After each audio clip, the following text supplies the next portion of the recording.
ગત રોજ સાંજ સુધીમાં જિલ્લા પંચાયત અને પાલિકાઓ માટે કુલ 141 ઉમેદવારી ફોર્મ ભરાયા. કચ્છ જિલ્લામાં આગામી સ્થાનિક સ્વરાજ્યની ચૂંટણીઓ માટેનો રાજકીય ગરમાવો હવે ચરમસીમાએ પહોંચી રહ્યો છે.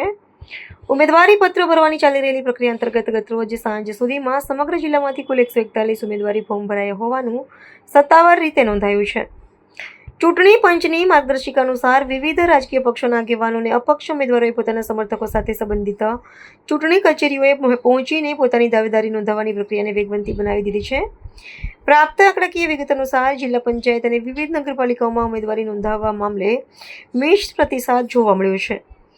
જે અંતર્ગત કચ્છ જિલ્લા પંચાયતની બેઠકો માટે 31 ફોર્મ ભરાયા છે. જ્યારે શહેરી વિસ્તારોની વાત કરીએ તો મુન્દ્રા પાલિકામાં સૌથી વધુ 24, ભુજ પાલિકામાં 20 અને ગાંધીધામ મનપામાં 19 દાવેદારોએ પોતાના ફોર્મ રજૂ કર્યા છે. આ ઉપરાંત અંજાર પાલિકામાં 5 અને માંડવી પાલિકામાં 3 ફોર્મ ભરાયા છે. જો કે આશ્ચર્યજનક રીતે નખત્રાણા પાલિકા માટે ગત રોજ સાંજ સુધીમાં એક પણ ઉમેદવારી પત્ર રજૂ કરવામાં આવ્યું નથી. ચૂંટણીના આ મહાપર્વમાં ઉમેદવારી પત્ર ભરવાના અંતિમ દિવસો જેમ જેમ નજીક આવી રહ્યા છે તેમ તેમ કચેરીઓ ખાતે ઉમેદવારોનો ઘસારો વધવાની પ્રબળ સંભાવના છે.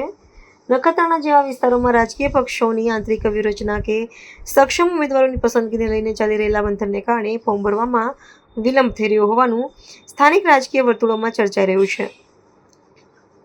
આગામી દિવસોમાં ઉમેદવારી નોંધાવવાની સમયમર્યાદા પૂર્ણ થયા બાદ ફોર્મની ઝીણવટભરી ચકાસણી હાથ ધરાશે. ત્યારબાદ જ જિલ્લાનું અંતિમ રાજકીય ચિત્ર અને ચૂંટણી જંગનું સચોટ માળખું સ્પષ્ટ થશે.